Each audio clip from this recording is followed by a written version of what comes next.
હું શ્વેતા કહાર હેડલાઇન ન્યૂઝના બુલેટિનમાં આપનું સ્વાગત કરું છું। સમાચારની શરૂઆત કરતા પહેલા એક નજર મુખ્ય સમાચાર પર। વડોદરા શહેરમાં કોર્પોરેશનના કોન્ટ્રાક્ટના ડમ્પર ખાનગી પ્લોટમાંથી માટી ઉચેરી ડમ્પિંગ સાઇટમાં ઠાલવતા કોર્પોરેશનના પદાધિકારીઓ થયા દોડતા। ખોડલધામનો સૌથી મોટો સંકલ્પ પૂરો થવા જઈ રહ્યો છે। 22 જાન્યુઆરીએ 7 દીકરીઓ કરશે ભૂમિપૂજન। દાહોદ જિલ્લામાં આવેલ ઝાલોદના બિલવાણી ગામે એકાદશ કુંડ્ય સહસ્ત્રચંડી મહાયજ્ઞનો પ્રારંભ। રામ મંદિરના પ્રાણ પ્રતિષ્ઠા દિનની ઉજવણીના ભાગરૂપે વડોદરા શહેરના હરણી ભીડભંજન હનુમાન મંદિરથી પોથરી યાત્રાનો થયો પ્રારંભ। તો હવે જોઈએ વિગતવાર સમાચાર। ઝાલોદ તાલુકાના લીંબડી નજીક બિલવાણી ગામે રાષ્ટ્ર કલ્યાણ અને રામ મંદિર નિર્માણ હેતુ સહસ્ત્રચંડી મહાયજ્ઞનો શુભારંભ થયો છે। મધ્યપ્રદેશ અને બનારસના વિદ્વાન પંડિતો દ્વારા સવારે 10 કલાકથી પૂજાનો પ્રારંભ કરવામાં આવ્યો। મહાયજ્ઞના પ્રથમ દિવસે પ્રાયશ્ચિત કર્મ, 10વિધ સ્નાન, શોભાયાત્રા, મંડપ પ્રવેશ તેમજ મંડળ પ્રવેશના કાર્યક્રમો યોજાયા। અલગ અલગ દ્રવ્ય જેમ કે ગૌમૂત્ર, માટી, સુવર્ણ, સોપારી, ચંદન, ભસ્મ સહિતના 10 દ્રવ્યોથી શરીરના બહારના શુદ્ધિકરણ માટે 10વિધ સ્નાન કરાવવામાં આવ્યું હતું તેમજ ભગવાન શ્રી વિષ્ણુનું શાલિગ્રામ સહિત પૂજન કરવામાં આવ્યું। સમગ્ર કાર્યક્રમમાં જિલ્લાભરમાંથી યજમાનો સહિત દાહોદના ધારાસભ્ય કનૈયાલાલ કિશોરી, આચાર્ય નલિનભાઈ ભટ્ટ હાજર રહ્યા હતા। દાહોદ જિલ્લાના ઝાલોદ તાલુકાના બિલવાણી મુકામે આજ રોજ સહસ્ત્રચંડી યજ્ઞનો આરંભ થઈ રહ્યો છે। આ સહસ્ત્રચંડી યજ્ઞમાં દાહોદ જિલ્લાના અને નગરના વિવિધ ભક્તો આ યજ્ઞમાં બેસવાના છે।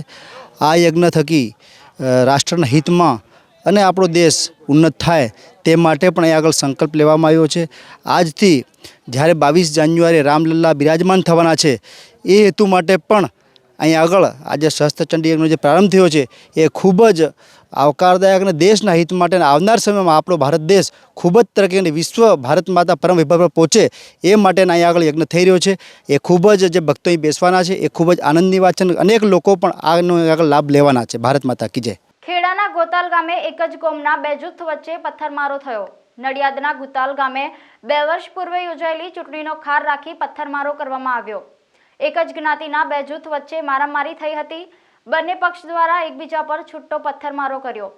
વડતાલ પોલીસ તથા પીઆઈ સહિતનો પોલીસ સ્ટાફ ઘટના સ્થળે દોડી આવ્યો હતો। મારક હથિયારો સાથે 2 ટોળા આવી ગયા। આમને સામને પોલીસે સ્થિતિ સાંભળતા મામલો થાળે પડ્યો હતો તથા સામસામી ફરિયાદમાં 41 વ્યક્તિઓ સામે ફરિયાદ નોંધાઈ છે। લેઉવા પટેલ સમાજની આસ્થાનું કેન્દ્ર એટલે ખોડલધામ મંદિર। 21 જાન્યુઆરીએ ખોડલધામ મંદિરને 7 વર્ષ પૂરા થવાના ઉપલક્ષમાં 3 સંકલ્પ લેવામાં આવ્યા હતા, જેમાંથી એક એટલે આરોગ્ય, જે અંતર્ગત રાજકોટના અમરેલી પાસે ખોડલધામ કેન્સર હોસ્પિટલનું ભૂમિપૂજન 21 જાન્યુઆરીના રોજ કરવામાં આવશે। સવારે ખોડલધામના ચેરમેન નરેશ પટેલની હાજરીમાં 7 દીકરીઓના હસ્તે ભૂમિપૂજનનો કાર્યક્રમ યોજાશે। આ કાર્યક્રમનું લાઈવ ટેલિકાસ્ટ LED સ્ક્રીન પર બતાવવામાં આવશે, જેમને લઈને હાલ ખોડલધામ મંદિર ખાતે સ્ટેજ, મંડપ સહિતના કાર્યક્રમની તડામાર તૈયારીઓ શરૂ કરી દેવામાં આવી છે। 21 જાન્યુઆરીએ પાર્કિંગથી લઈને મંદિર અને કાર્યક્રમ સ્થળ સુધી 3 થી 4 હજાર જેટલા સ્વયંસેવકો ખડે પગે તૈનાત રહેશે। આ કાર્યક્રમમાં મોટી સંખ્યામાં લેઉવા પટેલ સમાજના દેશ વિદેશમાં રહેતા લોકો પણ ઉપસ્થિત રહેશે। પહેલાં તો સર્વેને મારા જયમાં ખોડિયાર। આજે 21/2017 આપણે આની પ્રતિષ્ઠા કરી હતી અને આ 21/2024ના 7 વર્ષ થવા જઈ રહ્યા છે। ત્યારે દર 21 તારીખે અમે અલગ અલગ કંઈક પ્રકલ્પો હોય જ છે। તો એ પ્રકલ્પ રૂપે જ્યારે 21/2017ના રોજ અમારા ચેરમેન ભાઈ શ્રી નરેશભાઈએ જાહેર કર્યું કે 3 પ્રકલ્પ, એમાં એક શિક્ષણ, આરોગ્ય અને 3 પ્રકલ્પનો એક પ્રકલ્પ આજે સાકાર કરવા જઈ રહ્યા છીએ, જે છે આરોગ્ય। આરોગ્ય અત્યારે આરોગ્યમાં કેન્સર હોસ્પિટલનું ભૂમિપૂજન કરવા રાજકોટથી 20 કિલોમીટર નજીક અમરેલી ગામ છે, ત્યાં 50 એકર જમીન ખરીદી છે અને એમાં 21/2024ના રોજ ખોડલધામ કાગવડથી વર્ચ્યુઅલ આપણે એનું ભૂમિપૂજન કરવા જઈ રહ્યા છીએ। ત્યારે આ બધા મહાપ્રોગ્રામમાં વધુમાં વધુ લોકો આવવાના છે અને અહીંથી જ અમે સીધા ત્યાંથી લાઈવ ભૂમિપૂજન કરશું અને અહીંયા એક મહાપૂજનનું આયોજન કરેલ છે અને લગભગ અંદાજે 3 થી 4 હજાર સ્વયંસેવકોની વ્યવસ્થા સાથે અને અત્યારે આખા ગ્રાઉન્ડમાં આ એના 21/2024ના ભાગરૂપે એની તૈયારીઓ ફૂલ ઝડપે તૈયારીઓ થઈ રહી છે। સમગ્ર દેશમાં રામ મંદિરની સ્થાપનાને લઈ દરેક હિન્દુ આનંદની લાગણી અનુભવી રહ્યા છે। અને ભગવાન રામના મંદિર સ્થાપનને લઈને પણ ઘરે ઘરે જઈ અક્ષત વિતરણ તેમજ પત્રિકા વિતરણ કરી રહ્યા છે. તો બીજી તરફ રામ ભક્તો પોતાની ભક્તિને અલગ અંદાજમાં પણ દર્શાવી રહ્યા છે. ત્યારે મહીસાગર જિલ્લાના લુણાવાડા તાલુકાના ઝરખવાડા ગામના વતની દેવસિંહભાઈ દલાલાલભાઈ માલીવાડે 1990માં સેવા અર્થે ગયા હતા અને ત્યાંના દ્રશ્ય જોઈ મન વિચલિત થયું કે ભગવાન રામનું ઘર નથી. ત્યારે તેમણે ત્યાં પ્રતિજ્ઞા લીધી કે તેમનું નવું ઘરનું નિર્માણ થશે તો હું મારી દાઢી વાળ ઉતારીશ. 35 વર્ષથી વધુ વર્ષનો સંઘર્ષ પૂરો થતા દેવજીભાઈએ ઘરે ઘરે જઈ અક્ષત વિતરણ કરી રહ્યા છે. ગામના લોકોને પણ દેવસિંહભાઈની આ પ્રતિજ્ઞા પર ગર્વ અનુભવી રહ્યા છે. છોટાઉદેપુર જિલ્લા ભાજપ કાર્યાલય ખાતે વોલ પેઇન્ટિંગ અભિયાન અંતર્ગત જિલ્લા ભાજપ મહામંત્રી મેહુલભાઈ પટેલ, સાંસદ ગીતાબેન રાઠવા, તાલુકા ભાજપ પ્રમુખ કાળુભાઈ નાયકા, શહેર ભાજપ પ્રમુખ ભૂપેન્દ્રભાઈ ધોબી સહિતના હોદ્દેદારોની ઉપસ્થિતિમાં પ્રેસ કોન્ફરન્સ યોજાઈ. આ પ્રેસ કોન્ફરન્સમાં જિલ્લા ભાજપ મહામંત્રી મેહુલભાઈ પટેલે જણાવ્યું કે ગઈકાલે તારીખ 15 મેથી સમગ્ર દેશની અંદર રાષ્ટ્રીય અધ્યક્ષ જેપી નડ્ડાએ સમગ્ર દેશમાં વોલ પેઇન્ટિંગ અભિયાનની શરૂઆત કરી છે. ફરી એકવાર મોદી સરકાર આ સૂત્ર સાથે આ અભિયાનની શરૂઆત કરવામાં આવી છે. આ કાર્યક્રમને લઈને છોટાઉદેપુર જિલ્લા ભાજપ કાર્યાલય ખાતેથી જિલ્લાના સૌ પદાધિકારીઓની ઉપસ્થિતિમાં ફિર એકબાર મોદી સરકારના વોલ પેઇન્ટિંગના સૂત્ર સાથે શરૂઆત કરી હતી. માનનીય રાષ્ટ્રીય અધ્યક્ષ શ્રી જેપી નડ્ડા સાહેબે ગઈકાલે એટલે કે તારીખ 15થી સમગ્ર દેશમાં વોલ પેઇન્ટિંગનો અભિયાન શરૂ કર્યો છે. ફિર એક બાર મોદી સરકાર એ સૂત્ર સાથે વોલ પેઇન્ટિંગ આખા દેશમાં કરવાનું છે. આપણા રાજ્યમાં ગઈકાલે 15 તારીખે આપણા માનનીય પ્રદેશ અધ્યક્ષ પાટીલ સાહેબે સુરતથી બપોરે 2 કલાકે આ અભિયાનની શરૂઆત કરી છે. આજે માનનીય મુખ્યમંત્રી શ્રી ભૂપેન્દ્રભાઈ પટેલ તેઓએ પણ અમદાવાદમાં આ અભિયાનની શરૂઆત 11 કલાકે કરી છે અને સાથે સાથે સમગ્ર રાજ્યમાં આજથી આપણે અભિયાનની શરૂઆત કરીએ છીએ. તો દરેક રાજ્યમાં આખા રાજ્યના દરેક જિલ્લામાંથી આ અભિયાનની એક સાથે શરૂઆત કરવાની છે. એ હેતુસર અમો આજે છોટાઉદેપુર જિલ્લામાં છોટાઉદેપુર ખાતે જિલ્લા કાર્યાલય ખાતે અમો સૌ જિલ્લાના પદાધિકારીઓ, સાંસદશ્રી, મારા સંગઠનના મિત્રો, સૌ ચૂંટાયેલી પાંખ, સમગ્ર જિલ્લાના પદાધિકારીઓ અને ચૂંટાયેલી પાંખના બધા જ સભ્યો અમે આજે એકત્રિત થયા છીએ અને આજે ખૂબ જ સારી રીતે ફિર એક બાર મોદી સરકારના એક વોલ પેઇન્ટિંગના સૂત્ર સાથે અમે શરૂઆત કરી રહ્યા છીએ અને સમગ્ર રાજ્યમાં આજે આ જ રીતે શરૂઆત થવાની છે. અસ્તુ ભારત માતા કી જય. 22મી જાન્યુઆરીએ અયોધ્યામાં યોજાનાર રામ મંદિરના પ્રાણ પ્રતિષ્ઠા સમારોહ દિનની ઉજવણીના ભાગરૂપે વડોદરામાં પણ ઠેર ઠેર વિવિધ કાર્યક્રમોનું આયોજન કરવામાં આવ્યું છે. વડોદરાના હરણી ખાતે આવેલ ભીડભંજન હનુમાનજી મંદિર ખાતે પોથી યાત્રાનું આયોજન કરવામાં આવ્યું. ભક્તો દ્વારા કરવામાં આવેલા કરોડો રામ નામના જાપનું વિધિવત પૂજન કરવામાં આવ્યું છે. તેમજ આવનારા 6 દિવસમાં અખંડ રામ નામના જાપ કરવામાં આવશે. આ મહામંત્રની આરતી અને પૂજાપાઠ 22 તારીખના રોજ કરવામાં આવશે. આજે પોથી યાત્રાનું આયોજન કરવામાં આવ્યું હતું, જેમાં મોટી સંખ્યામાં શ્રદ્ધાળુઓ જોડાયા હતા. ભક્તો દ્વારા કરોડો રામના મહામંત્રના જપ થયા છે. એનું આજે વિધિવત પૂજન થઈ એની સાથે 6 દિવસ સુધી અખંડ રામ નામ મંત્રનો જાપ થશે. ત્યારબાદ 22 તારીખે હનુમાનજી પ્રભુના મસ્તક ઉપર ધરાવવામાં આવશે અને આ મહામંત્રની આરતી અને પૂજન પાઠ 22 તારીખે વિસર્જન થશે. પોથી યાત્રાનું મહત્વ શું હોય છે? પોથી યાત્રા જે પણ ગ્રંથ છે એની અંદર લખતી વખતે કે કરતી વખતે જે પણ દોષો થયેલા હોય, અસ્પષ્ટ હોય કે આપણે શુદ્ધિકરણ ના કર્યું હોય તો એનું શુદ્ધિકરણ થઈ અને પૂજાને યોગ્ય બનાવવા માટે આ પૂજનીય પોથી બની રહી છે. વડોદરાના નવા પોલીસ સ્ટેશનમાંથી કુંભારવાડા પોલીસ સ્ટેશનના પોલીસ ઇન્સ્પેક્ટર વાયએમ મિશ્રા પોલીસ સ્ટેશનની ટીમ સાથે વિસ્તારમાં પેટ્રોલિંગમાં હતા. તે દરમિયાન ચોક્કસ બાતમી મળી હતી કે વડોદરા શહેરના વારસિયા વિસ્તારમાં આવેલ વાસવાણી કોલોનીમાં રહેતો નરેન્દ્ર ઉર્ફે ગણેશ દયાલદાસ રામચંદાની સિંધીના ઘરમાં ઇંગ્લિશ દારૂ રાખવામાં આવ્યો છે અને તે તેનું વેચાણ કરી રહ્યો છે. જે બાતમી હકીકત આધારે કુંભારવાડા પોલીસ દ્વારા ભારતીય બનાવટનો વિદેશી દારૂ તથા બિયરના ટીન મળી કુલ્લે કિંમત ₹1,71,800ના મુદ્દામાલ સાથે એક ઇસમને પકડી પાડી તેમજ 2 ઇસમોને વોન્ટેડ જાહેર કરી કાયદેસરની કાર્યવાહી હાથ ધરી છે. આગામી 22 તારીખના રોજ અયોધ્યા ખાતે શ્રી રામ મંદિરની પ્રાણ પ્રતિષ્ઠા થનાર છે, જેને લઈને આજે વડોદરાના પ્રદર્શન મેદાન ખાતે સનાતન ધર્મ વિજય યાગની શરૂઆત કરવામાં આવી છે. શિવ પરિવાર દ્વારા ઉજવણીના ભાગરૂપે વડોદરામાં રમતોત્સવનું પણ આયોજન કરવામાં આવ્યું છે.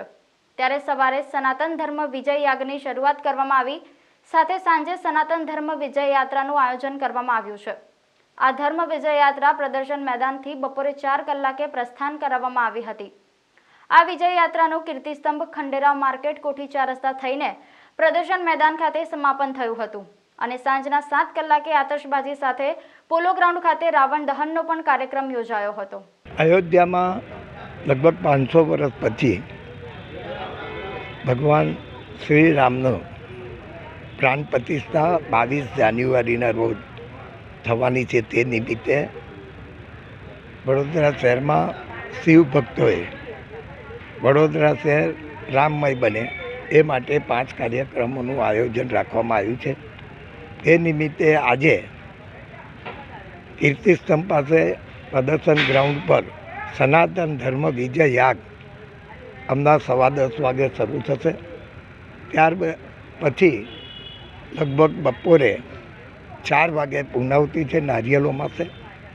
અહીં એક સરસ ઘોડો પણ જે તલવારો અને ભાલાથી શણગારવામાં આવ્યા છે, ઉપર છત્ર છે ઘોડાની, એની બી પૂજા થશે.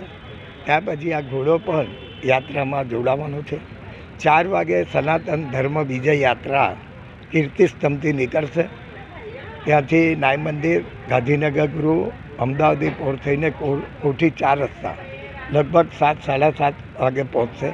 ત્યારબાદ પોલો ગ્રાઉન્ડ ખાતે રાવણ દહન અને આતશબાજીનો કાર્યક્રમ છે. વડોદરા શહેરના ભાવિક ભક્તોને વિનંતી, આપ બધા જ આમાં જોડાવો અને ભગવાન રામજીનું, શિવજીનું પુણ્ય કમાવો અને બધા જ કાર્યક્રમોમાં વડોદરા શહેર રામમય બને એ માટે ઘરે ઘરે દીવડાઓ બી જલાવો, દીવડા બી પ્રગટાવો અને દરેક કાર્યક્રમોમાં જોડાઈને આપણું શહેર રામમય બને એ માટે આપ બધા જ પ્રયત્ન કરો એવી મારી વિનંતી. વડોદરા શહેરના સનફાર્મા રોડ પર અટલબાગની બાજુમાં જ આવેલ ખાનગી પ્લોટમાંથી કોર્પોરેશનના કોન્ટ્રાક્ટના ડમ્પરો માટી ઉલેચતા કેમેરામાં કેદ થયા હતા અને આ 1-2 નહીં પરંતુ 3 થી 4 હાઈવા ડમ્પરો માટી ભરી નેશનલ હાઈવે નંબર 8 પર આવેલ કોર્પોરેશનના ડમ્પિંગ સાઇટ પર પહોંચ્યા હતા, જ્યાં કચરા ભરેલા ડમ્પરોની સાથે માટી ભરેલ ડમ્પરોનું પણ વજન કરી તેને ડમ્પિંગ સાઇટ પર ઠાલવવામાં આવ્યું. સમગ્ર પ્રકરણ અંગે ડમ્પિંગ સાઇટ પર માટી ઠાલવવા પહોંચેલા ડમ્પર ચાલકોને પૂછતા તેઓએ વોર્ડમાં ફરીને કચરો ભર્યો હોવાની વાત કરી પોતાનો તેમજ ઇજારદારનો બચાવ કર્યો હતો. आज ये नया हूँ, उधर अपने रूट में ये अपना 10 नंबर लगता है, आपको 9 नंबर ऐसा लगता है कि पंकज. કોર્પોરેશનના ડમ્પરમાં ચાલતી ગેરરીતિ અંગે ડેપ્યુટી મેયર ચિરાગ બારોટને પૂછતા તેઓએ પોતાના વોર્ડમાં જ આ કામગીરી થતી હોવા છતાં અજાણ હોવાનું તેમજ સમગ્ર પ્રકરણની તપાસ કરી પછી કોઈ નિર્ણય પર પહોંચવાનું જણાવ્યું હતું. આપણા કહેવા મુજબ પ્રાઇવેટ પ્લોટમાંથી માટી ભરી અને જાંબુઆ લઈ જવામાં આવે છે, તો એની તપાસ કરાવીશું અમે કે કયા કારણસર જાંબુઆ સાઇટ ઉપર લઈ જાય છે. બાકી તો પ્રાઇવેટ પ્લોટમાંથી માટી કાઢીને કોઈ પણ લઈ જઈ શકે છે, પણ આ ડમ્પર કે જે વાહનો છે એ કોના છે, શું છે, એ તપાસનો વિષય છે. આપે મને જે વિડીયો બતાવ્યા એના પરથી દેખાય છે કે ભાઈ માટી ભરીને જાંબુઆ લઈ જઈ રહ્યા છે, પરંતુ શું વિષય છે એ મારે જાણવો પડશે. મેં કીધું એમ આમાં તપાસનો વિષય છે, મારે પણ જાણકારી મેળવવી પડશે, ત્યારબાદ જ હું આપને કોઈ જવાબ આપી શકું. જ્યારે પૂર્વ વિપક્ષી નેતા અને કોંગ્રેસના વર્તમાન કાઉન્સિલર ચંદ્રકાંત શ્રીવાસ્તવને પૂછતા તેઓએ જણાવ્યું હતું કે જો કોન્ટ્રાક્ટર આવી રીતે કોર્પોરેશનને આર્થિક નુકસાન કરતો હોય તો તેના પર એક્શન લઈ બ્લેકલિસ્ટ કરવો જોઈએ તેવી માંગણી કરી હતી. આપણું 14માંથી 33મો નંબર આવ્યો અને તોય છતાં આપણે સજાગ ના થઈએ તો એને શું કહેવાય? આપણી નિષ્કાળજી અથવા કોઈને કોન્ટ્રાક્ટરને મદદ કરવાની વાત કહેવાય? સવાલ એ છે કે આપે જે રીતે બતાડ્યું છે કે ભાઈ પ્રાઇવેટ પ્લોટમાંથી માટી કરીને ડમ્પિંગ સાઇટ ઉપર વજન કરીને એ નાખતો હોય તો એ ખરેખર ગુનેગાર છે. કારણ કે આપણે કચરો ને માટી બે ડિવિઝન જુદા કર્યા છે. કચરાની સફાઈ વોર્ડ ઓફિસર અને એમના સફાઈ સેવકો કરે, અને માટી જો પડેલી હોય તો એન્જિનિયરિંગ શાખા એનું નિરાકરણ કરે. અને ડમ્પિંગ સાઇટ ઉપર ડોર ટુ ડોરની ગાડી જો આપી હોય અને એની અંદર જો પથરાને રોડા ભરતો હોય તો ખરેખર એવા લોકોને બ્લેકલિસ્ટ કરવા જોઈએ. કારણ કે કરોડો રૂપિયા જો કોર્પોરેશન ચૂકવતી હોય નાગરિકોની સુવિધા માટે, કચરા અહીંયાથી ઉઠાઈ જાય, લોકોને દુર્ગંધ ના મારે એના માટે, અને તોય છતાં એની અંદર કચરા ઉઠાવવાની જગ્યાએ કચરાના માપથી વજન કરી અને સીધો કચરા ડમ્પિંગ સાઇટ પર નાખતો હોય તો કોર્પોરેશનને આર્થિક નુકસાન થઈ રહ્યું છે. અને જ્યારે આર્થિક નુકસાન કોઈ કોન્ટ્રાક્ટર કરતો હોય ત્યારે એના ઉપર એક્શન લેવી જોઈએ, નહીં કરી એને માફ કરવો જોઈએ. એટલે જે રીતે ડમ્પિંગ સાઇટ પર વજન કરાવીને માટી નાખી રહ્યો છે એવા માણસે ઉપર એક્શન લેવી જોઈએ. અધિકારી દરેક જગ્યાએ તો ફરે નહીં, કોર્પોરેટર દરેક જગ્યાએ ના ફરે, પણ જો આવી વાતો મીડિયા થ્રુ આપણા ધ્યાન પર આવતું હોય તો આપણે તાત્કાલિક એના ઉપર એક્શન લઈએ, જેથી બીજા કોન્ટ્રાક્ટરો આવું કરતા બીવે નહીં. તો તમે આવી રીતે ઢીલ છોડશો તો બીજાને પ્રોત્સાહન મળશે અને કોર્પોરેશનને આર્થિક નુકસાન જશે અને શહેરની અંદર ગંદકી ફેલશે અને શહેરના નાગરિકો જે પણ એનાથી હેરાન થશે. એ વાત સમજીને આગળ વધવું જોઈએ. આમાં એવું છે કે પહેલાં વોર્ડ હતા નાના વોર્ડ હતા, અને નાના વોર્ડની અંદર અધિકારી ફરી શકે, અધિકારી સારી રીતે કાળજી રાખી શકે. હવે વોર્ડ કરી દીધા મોટા, વધારે વોર્ડમાંથી નાના વોર્ડો કરી દીધા છે.